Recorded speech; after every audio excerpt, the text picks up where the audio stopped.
मायनौली हिंदी समाचार में आपका स्वागत है और मैं हूं शेख इस्माइल। एबीवीपी के तत्वावधान में आज पत्रकार सम्मेलन रखा गया है। पत्रकार सम्मेलन रखने की वजह भी साफ तौर पर बताई गई है।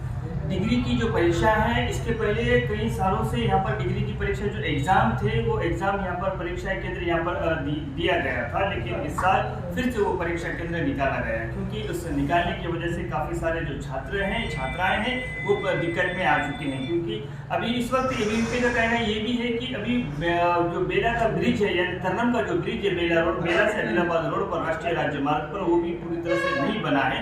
और उसी के साथ में बच्चे सुबह 7 बजे, इतने ठंडी के मौसम में, यानी ज़्यादा बेला मंडल के अंदर सबसे ज़्यादा सर्दी होती है, और इस मंडल के ठंडी के वजह से बच्चे सुबह 7 बजे से लेकर तो 11 बजे तक वहाँ पर पहुँचते हैं, क्योंकि उनको भी आने जाने में दिक्कत होती है। फिर एग्ज़ाम खत्म होने के बाद में रात के 10 तक बच्चे हंटिंग से आ रहे हैं, यानी जो छात्र हैं उनको काफ़ी सारी दिक्कतें हो रही हैं। इनका कहना है कि जो इस संबंधित जो अधिकारी है उन लोगों को ये बात समझना चाहिए कि और यहाँ पर डिग्री की जो परीक्षा केंद्र है वो बेला शहर में देना चाहिए।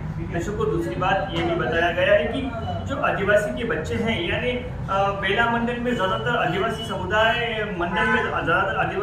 होता है, और आदिवासी के बच्चे भी इसमें पढ़ते हैं और खेड़े से आते हैं और छोटे छोटे गांव से आते हैं। फिर यहाँ पर आने के बाद में, बेला शहर में आने के बाद में, उन लोगों को वहाँ से कोई गाड़ी का सामान नहीं मिलता है, और इसलिए बच्चे काफ़ी सारे दिक्कत में अभी मुब्तला है। अगर ये डिमांड एबीवीपी की तरफ से रखी गई है, छात्रों की तरफ से रखी गई है, एबीवीपी अखिल भारतीय विद्यार्थी परिषद की तरफ से रखी गई है, अगर ये अखिल भारतीय विद्यार्थी परिषद की बात नहीं माना जाए तो आगे चलकर धरना भी प्रदर्शन करेंगे, और ये भी ऐलान कर दिया गया है। धन्यवाद, और आप बने रहिएगा मायनौली हिंदी समाचार के साथ।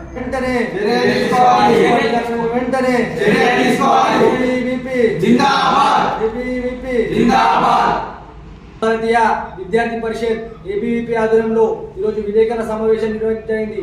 ఏదైతే మొన్న బజార్నూర్ సంబంధించిన విద్యార్థి బోర్డుతో ఎగ్జామ్ రాసి ఇంటికి తిరిగి వెళ్తున్న సందర్భంగా విద్యార్థి రోడ్డు ప్రమాదంలో మరణించడం జరిగింది.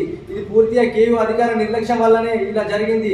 ఎలాంటి ముందస్తు సమాచారం లేకుండా విద్యార్థులు చెరగటమాడుతున్న కేయూ యూనివర్సిటీ అధికారులపై ఎస్సీ ఎస్టీ హత్యాకి కేసు పెట్టాలని డిమాండ్ చేస్తున్నాము.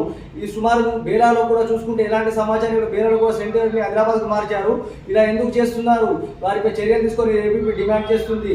బేలా నుంచి ఆదిలాబాద్ చూసుకుంటే 50 కిలోమీటర్ల దూరం ఉన్నది. ఇక్కడ నుంచి అక్కడ విద్యార్థులు వెళ్ళి ఎగ్జామ్ రాయాలంటే విద్యార్థులకు ఇబ్బంది అవుతుంది. పొద్దున 4 గంటలకు లేచి 9 మార్నింగ్ ఎగ్జామ్కి వెళ్ళడం పూర్తిగా ఇబ్బంది అవుతుంది. వెంటనే బేలా సెంటర్ ఏర్పాటు చేయాలని ఏబీపీ డిమాండ్ చేస్తుంది.